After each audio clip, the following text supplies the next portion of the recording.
দেখেন আমি গান শুনতেছি, বিরক্ত করেন কেন? আমার মুড নষ্ট করে দিলেন। তুমি কি শুনতেছো? আমি গান শুনতেছি। আচ্ছা ঠিক আছে, রাগ হইও না, আমার কথা শোনো। আমার কথাটা একটু মনোযোগ দিয়ে শোনো। এদিকে তাকাও, আমার কথাটা একটু মনোযোগ দিয়ে শোনো। মহান আল্লাহ তাআলা গানকে হারাম করেছেন। আমাদের প্রিয় নবীজি 1400 বছর আগে বলে গেছেন গান বাজনা হারাম। গান শুনলে মহান আল্লাহ তাআলার ইবাদতে মন বসে না, মন অন্যদিকে চলে যায়, ভালো কাজের দিকে মন বসে না, আল্লাহ তাআলার ইবাদত করতে মন চায় না, ভালো কাজ করতে মন চায় না। শয়তান সব সময় ধোঁকা দিতে থাকে। এই গান শোনার কারণে, এই গান শোনার কারণে কানের ক্ষতি হয়, কানে সমস্যা হয়। এই গানের ধারা, এই গান শোনার কারণে অন্যান্য আরো খারাপ কাজে কি লিপ্ত হওয়ার সম্ভাবনা থাকে, অন্যান্য খারাপ দিকে চলে যাওয়ার সম্ভাবনা থাকে।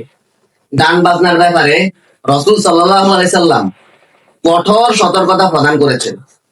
রাসূল সাল্লাল্লাহু আলাইহি সাল্লাম বলেছেন, আমার উম্মতের মধ্যে কিছু লোক বের হবে যারা গান বাজনা, রেশমি পোশাক, বাদ্যযন্ত্র, মদ ইত্যাদিকে হালাল মনে করবে।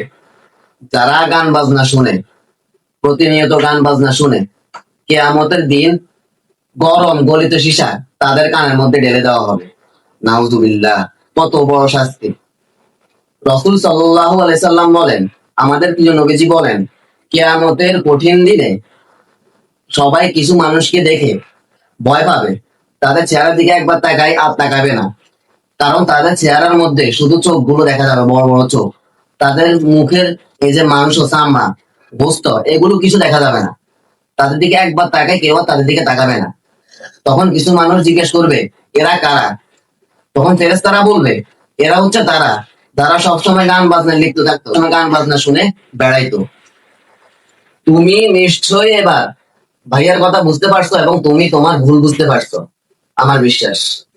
আল্লাহ তোমাকে সঠিক বুঝ দান করুক।